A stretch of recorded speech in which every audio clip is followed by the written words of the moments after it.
Latest எபிசோடுகளை விளம்பரங்களே இல்லாமல் காணுங்கள். இப்ப நடக்க போற சத்திய பூஜையில மூத்த மருமக இருக்கானே செந்திலு. ஆமா. பூஜை முடிஞ்சு அவனுக்கு நீங்க குடுக்க போற தேங்காய் அழுகுன தேங்காயா இருக்கணும். இந்தாங்க, வேலையை கச்சிதமா முடிச்சிருங்க.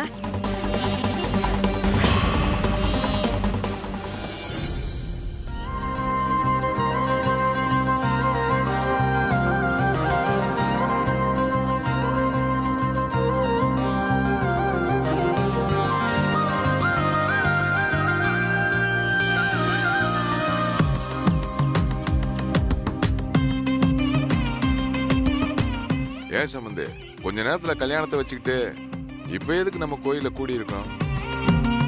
எப்படியும் கல்யாணம் முடிச்சுட்டு கோயிலுக்கு தானே வர போறோம். அப்படி இல்ல, இது ஒரு சம்பிரதாயம். ரெட்டை கல்யாணம் நடக்க போகுது.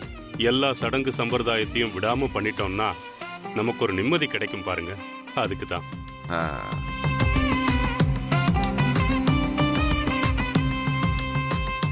இதுல என்ன இருக்கு? இவன் கிடக்கா. நீங்க உங்க மனசு போலவே எல்லாத்தையும் பண்ணுங்க. சரிங்க ஐயா, மாப்பிள்ளை வீட்டுக்காரங்கள்ட்ட எல்லாத்தையும் சொல்லிட்டீங்களா? தேங்காயை உடைச்சு பூஜையை வைக்கணும் தான் நான் சொன்னேன். மத்ததெல்லாம் நீங்களே சொல்லிடுங்க.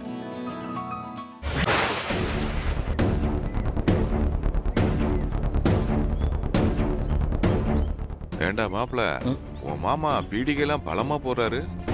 என்னன்னு தெரியல மாமா.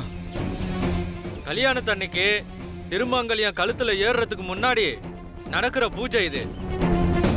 இது இந்த ஊரோட மரபு. இந்த பூஜைக்கு பேரு சத்திய பூஜை.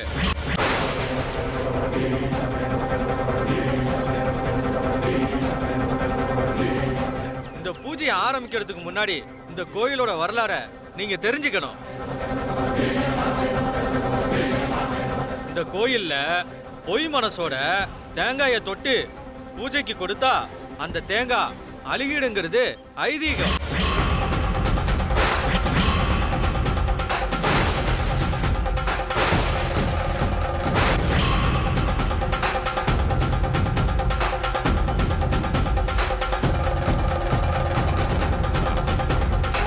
அதனாலதான் புதுசா கல்யாணம் ஆக போற பொண்ணு மாப்பிளையும் இந்த கோயிலுக்கு கூட்டிட்டு வந்து தேங்காயை தொட்டு கொடுக்க சொல்லுவோம்.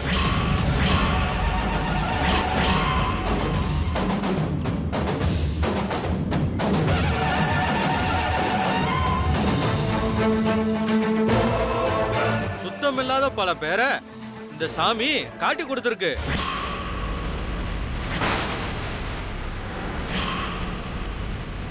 இக்கனையே அந்த கல்யாணமும் நின்று போயிருக்கு.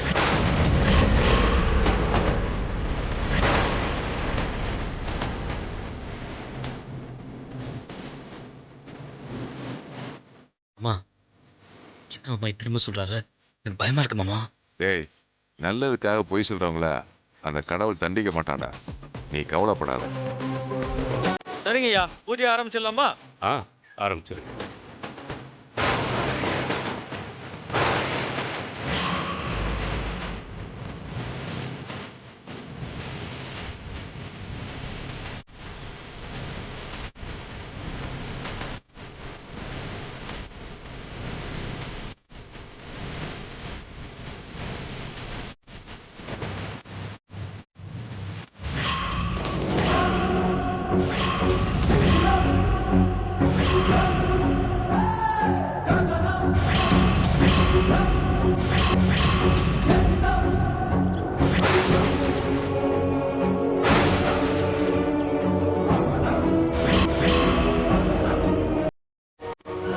மூத்த மருமகனை தேங்காயை தொட்டு கொடுக்க சொல்லுங்க.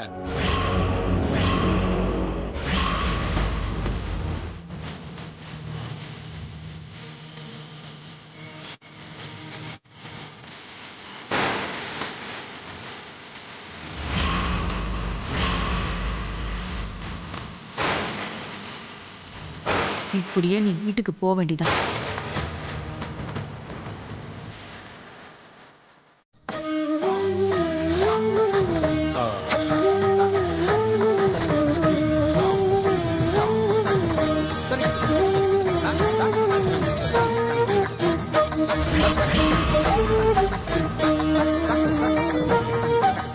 என் மனசுல எந்த பொய்யும் குறையிலன்னு தேங்காயை தொட்டு கும்பிடுங்க. தொட்டு கும்பிடு மாப்ள.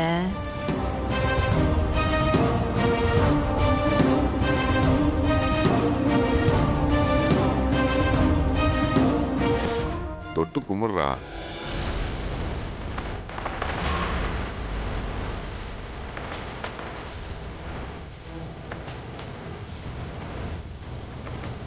இன்னையோட உன் கதை முடிஞ்சதுடா.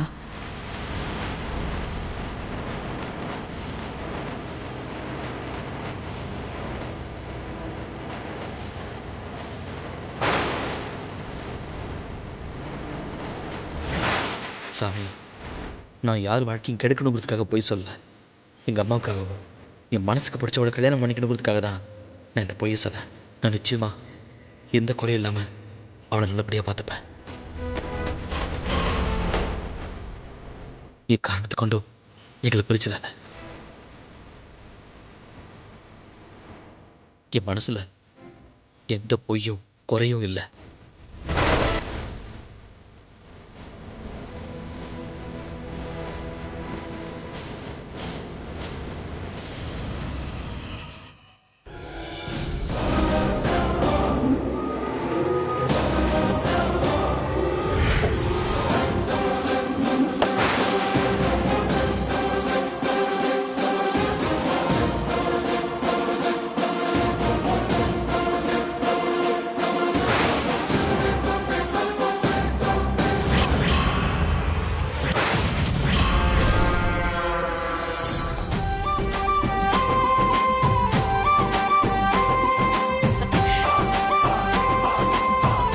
ஆண்டவா, காப்பாத்திட்டியே.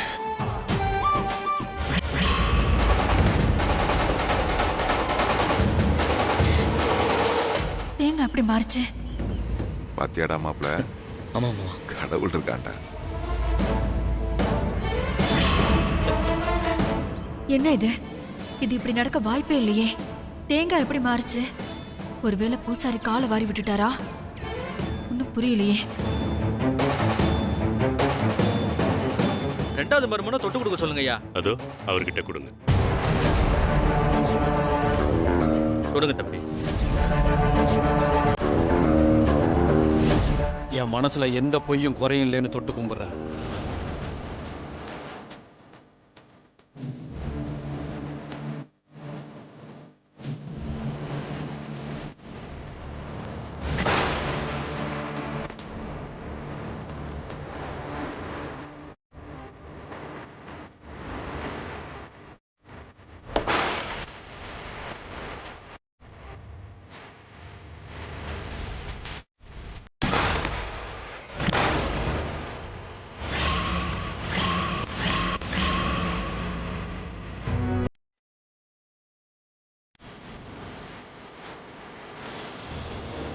ஆண்டவா,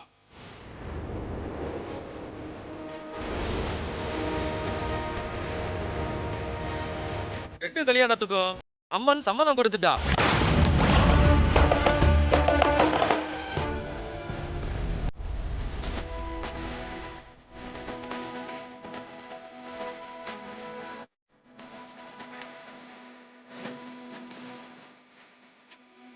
தாராளமா நீங்க கல்யாணத்தை நடத்தலாம்.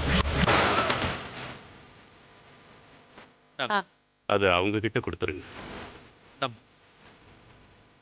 மாப்பிள, சாமியை நல்லா கும்பிட்டுக்கடா.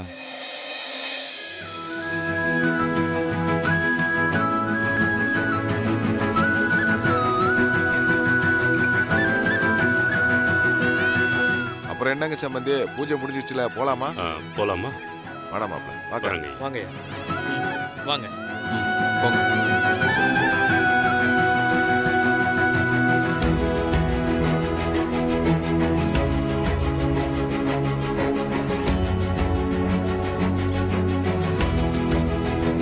அக்கா, நீ நினைச்சபடி எல்லாம் நல்லபடியா நடந்துகிட்டு இருக்கு. சந்தோஷம் தானே? சம்பந்தி, ஒரு நிமிஷம், அதை கொடுப்பா.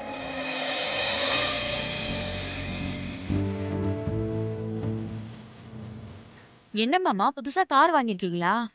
ஆமாத்தா, ஆனா அது நமக்கு இல்ல, என் மூத்த மருமகன் செந்தில்.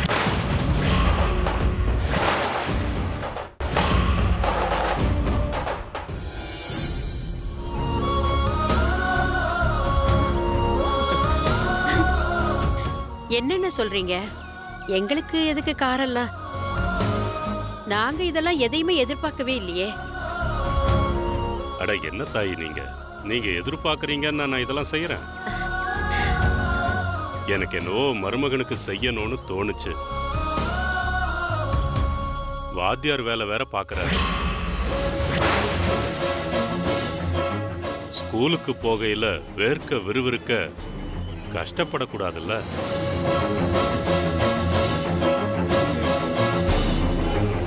நிம்மதியா பாடம் சொல்லி தரணும் இல்லையா?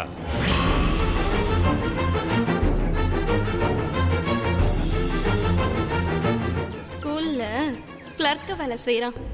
டீ வாங்கி கொடுக்கற அந்த வேலைக்கு காரை கேக்குதா? சைக்கிளே போதும்.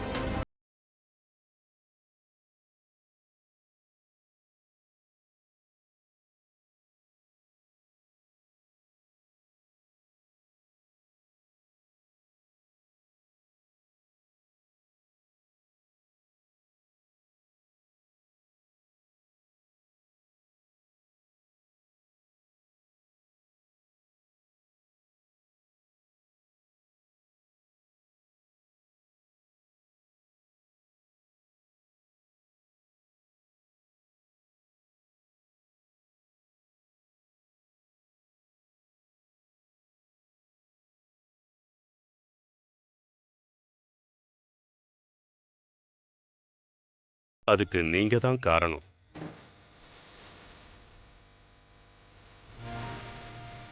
கல்யாணத்துல இருந்த பிரச்சனைகளுக்கு இந்நேரம் வேற யாராவது இருந்தா ஓடியே போயிருப்பாங்க. நீங்க என் மகன் மேல வச்ச அன்புனால தான் அத்தனையும் பொறுத்துக்கிட்டு இன்னைக்கு மணமேடை வரைக்கும் வந்திருக்கீங்க.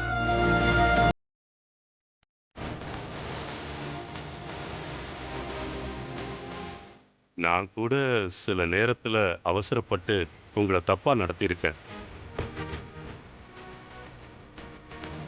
ஆனா நீங்களும் உங்க குடும்பமும் எனக்கு ஒரு கஷ்டம் வந்தப்போ எல்லாரும் ஒன்னா நின்னீங்க. இனியும் நிப்பீங்கன்னு நம்புறேன்.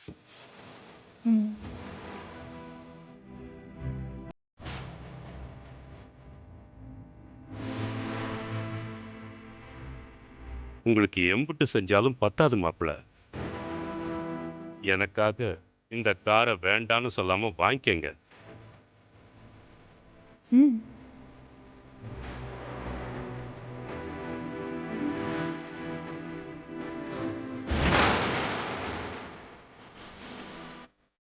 சரி மாமா.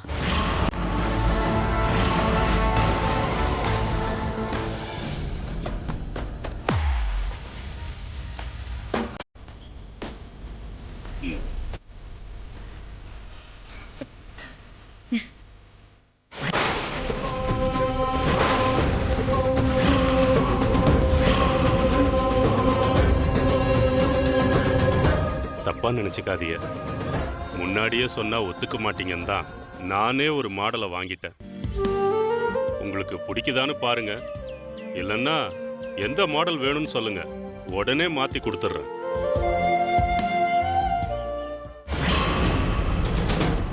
என்ன மாமா, மூத்த மாப்பிள்ளைக்கு மட்டும் செஞ்சா சின்னவரு தப்பா நினைக்க மாட்டாரா?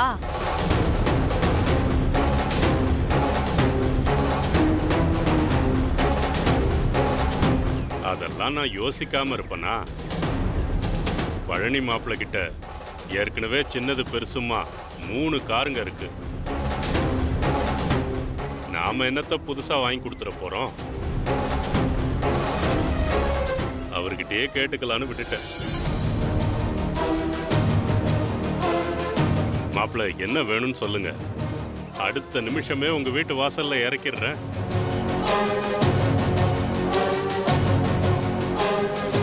என்ன உமா, எதுவும் கேட்காம உம்முன்னு இருக்க? விடுங்க அண்ணமண்டி, அவங்க தான் இல்லாதவங்க. எங்க கிட்ட தான் எல்லாம் இருக்குல்ல. இருந்தாலும் கிடைக்கும் போது இதெல்லாம் வாங்கிக்கணும்ல. பரவாயில்ல, விடுங்க. இதுல என்ன மாமா இருக்கு? எனக்கு காரெல்லாம் புதுசா, நான் வேணும்னா வாங்கிக்க போறேன். செந்திலுக்கு தான் காரும் இல்லை, ஒன்றும் இல்லை. பாவம், நீங்க வாங்கி கொடுத்தாதான் உண்டு.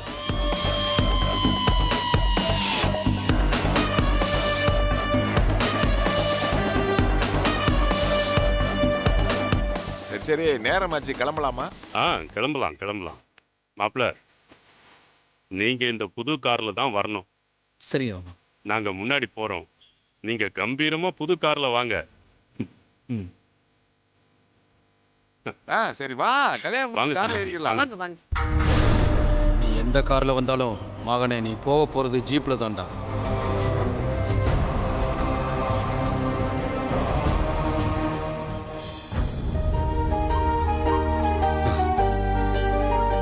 ஆண்டவா, இதெல்லாம் அனுபவிக்கிறதா வேண்டாமான்னு கூட எனக்கு தெரியல. நம்மளை இம்புட்டு நம்புறாரு, இவருக்கு மட்டும் உண்மை தெரிஞ்சா என்ன ஆகும்?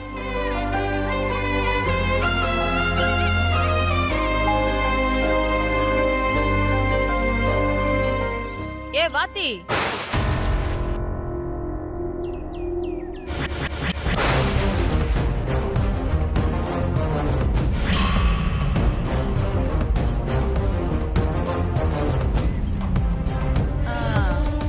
என்ன வணக்கம் வாத்தி. அப்புறம் என்ன வாத்தி சார், காரெல்லாம் அப்படி சுத்தி சுத்தி பாக்குறீங்க? காரை முன்ன பின்ன பார்த்தது இல்லையோ? என்ன வாத்தி பேசிக்கிட்டே இருக்கேன், பதிலே சொல்ல மாட்டேங்கிறீங்க? பேசணும்னு வரவங்க கிட்ட பேசலாம், கம்பழுக்கிறவங்க கிட்ட என்னத்த பேசுறது? ஏங்க, நான் தெரியாம தான் கேக்குறேன். அமுதா மேலேயும் ஏன் மேலேயும் உங்களுக்கு என்னதாங்க வன்மம்? ஏங்க எல்லாத்துலயும் இப்படி குடைச்சல் கொடுத்துக்கிட்டே இருக்கீங்க? பேசுவடா, ஏன் பேச மாட்ட? ஹலோ, மரியாதையா பேசுங்க. உனக்கெல்லாம் என்னடா மரியாதை? நீ யாரு? உன் தராதரம் என்ன? உனக்கெல்லாம் என் வீட்டு வாசப்படியை மிதிக்க கூட தகுதி கிடையாது. இதுல சாருக்கு பொண்ணையும் கொடுத்து காரையும் கொடுத்து மரியாதை வேற கொடுக்கணுமா? ஏடா, உனக்கெல்லாம் வெக்கமே இல்லையா? ஆமா, எந்த மூஞ்சிய வச்சுக்கிட்டு அவர்தான் அவனை புகழ்றாருனா நீ அப்படியே மண்டே ஆட்டிக்கிட்டே நிக்கிற? உனக்கு தெரியாதா நீ யாருன்னு? வேண்டாம், நீங்க ரொம்ப ஓவரா பேசுறீங்க. அப்படிதான்டா பேசுவேன். என்ன செய்வ? இந்த கோவம்லாம் உத்தமனுங்களுக்கு தான் வரணும், உன்ன மாதிரி ஃப்ராடுங்களுக்கு வரக்கூடாது. நான் என்ன ஃப்ராடு பண்ணதை நீங்க பாத்தீங்க? தேவையில்லாம பேசாதீங்க. முகூர்த்தத்துக்கு நேரமாச்சு, கிளம்புங்க. என்னது முகூர்த்தமா? இன்னும் உனக்கு கல்யாணம் எல்லாம் நடக்கணும் நம்பிக்கை வேற இருக்கா? என்ன சொல்றீங்க? ஏண்டா நீ வாத்தியாரா?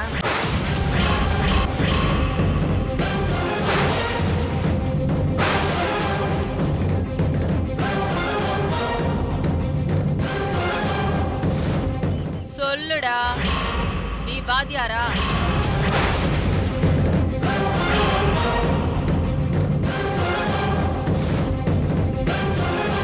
அது வந்து என்னடா வந்து போயின்னு இருக்க? அதான் நேத்து நைட்டு குடிச்சிட்டு வந்து கதையா சொல்லிட்டு இருந்தியே, ஒரு கதை என்னன்னு?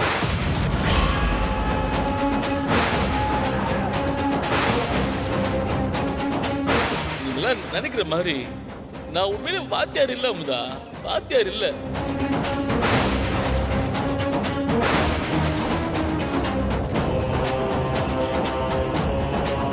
ஆஃப்டர் ஆல் ஒரு கிளர்க்கு வாத்தியார்னு போய் சொல்லி நாடகமாடி பணக்கார வீட்டு பொண்ண கட்டிக்க பிளான் பண்ணிருக்க. இதுக்கு பேர் என்ன தெரியுமா? போர்ஜரி. இதுக்கு என்ன தண்டனை தெரியுமா? ஆமா, இது உன் திட்டமா இல்ல குடும்பமே சேர்ந்து உட்கார்ந்து போட்டீங்களா? ஆனா நான் கொடுத்த கொடசலுக்கு மான ரோசம் உள்ள எந்த குடும்பமா இருந்தாலும் இவ்வளவு நேரத்துக்கு ஓடி போயிருக்கணும். அப்பவே நினைச்சேன், ஏதோ ஒரு பெரிய திட்டத்தோட தான் வந்திருக்கீங்க. ஏங்க நான் போய் சொன்னது உண்மைதான். ஆனா நீங்க நினைக்கிற மாதிரி இல்ல. நான் எங்க அம்மாவுக்காக ஏய், இந்த அம்மாக்காக ஆட்டுக்குட்டிக்காக கதையெல்லாம் வேற எங்கேயாவது போய் சொல்லு. தொட்டுக்க போற பொண்ணை ஏமாத்துற? சரி ஓகே, இதெல்லாம் நீ பணத்துக்காகன்னு கூட வச்சுக்கோ. ஏண்டா பெத்த அம்மாவை இப்படி ஏமாத்துறியே, நீ எல்லாம் ஒரு மனுஷனாடா?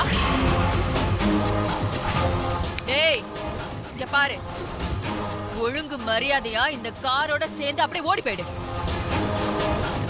இல்ல இத நான் உனக்கு கொடுத்த கிஃப்டா வச்சுக்கோ. மீறி கல்யாண கனவோட மண்டபத்து பக்கம் வந்த